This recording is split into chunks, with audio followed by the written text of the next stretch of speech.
Shalom, shalom, bien-aimé de Jésus, sois béni, sois béni. Alors, l'une des réalités les plus courantes dans la vie d'un homme, c'est de se retrouver devant des situations impossibles où il n'a aucun moyen de s'en sortir.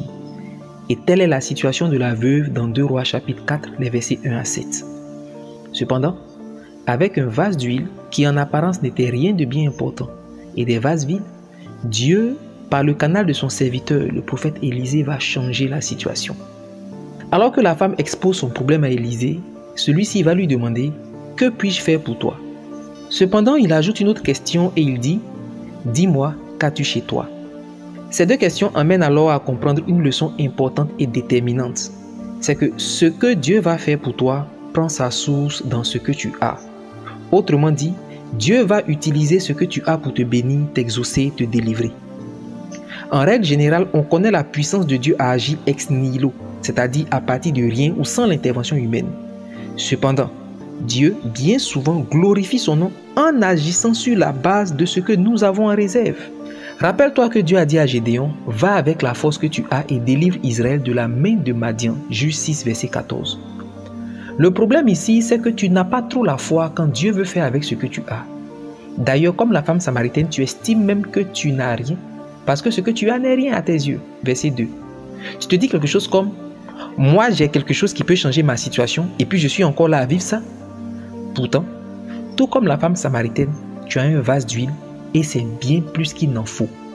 Mais alors que symbolise pour toi aujourd'hui le vase d'huile? Eh bien, sans entrer dans beaucoup de détails explicatifs, l'huile c'est le symbole de l'onction. Alors oui, tu as un vase d'huile, tu as l'onction. Jésus dit qu'il t'a donné le pouvoir de marcher sur les serpents, sur les scorpions et sur toute la puissance de l'ennemi. Luc 10, verset 19. Jusqu'à aujourd'hui, tu ne manifestes pas l'onction ou tu la manifestes très peu. Tu crois même que l'onction ne sert qu'à aller à l'église et qu'elle ne dépasse pas le cadre de l'église. Pourtant, Proverbe 18, 21 dit que la vie et la mort sont au pouvoir de la langue, ta langue, et ce, sur la base de ton onction, ton vase d'huile. Parce que oui, même si tu n'y croyais pas, tu as un vase d'huile, tu as l'onction.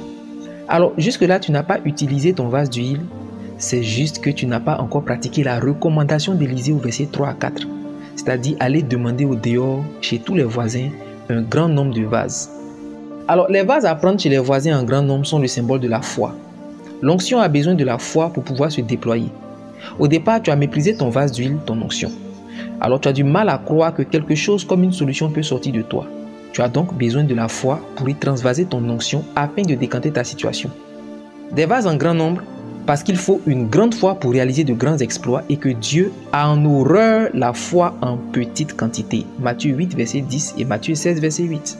Prendre des vaches chez les voisins signifie simplement que ta foi affaiblie a besoin d'être fortifiée de l'extérieur. Rappelle-toi qu'il est dit que la foi vient de ce qu'on entend et ce qu'on entend vient de la parole de Dieu. Romains 10, verset 17.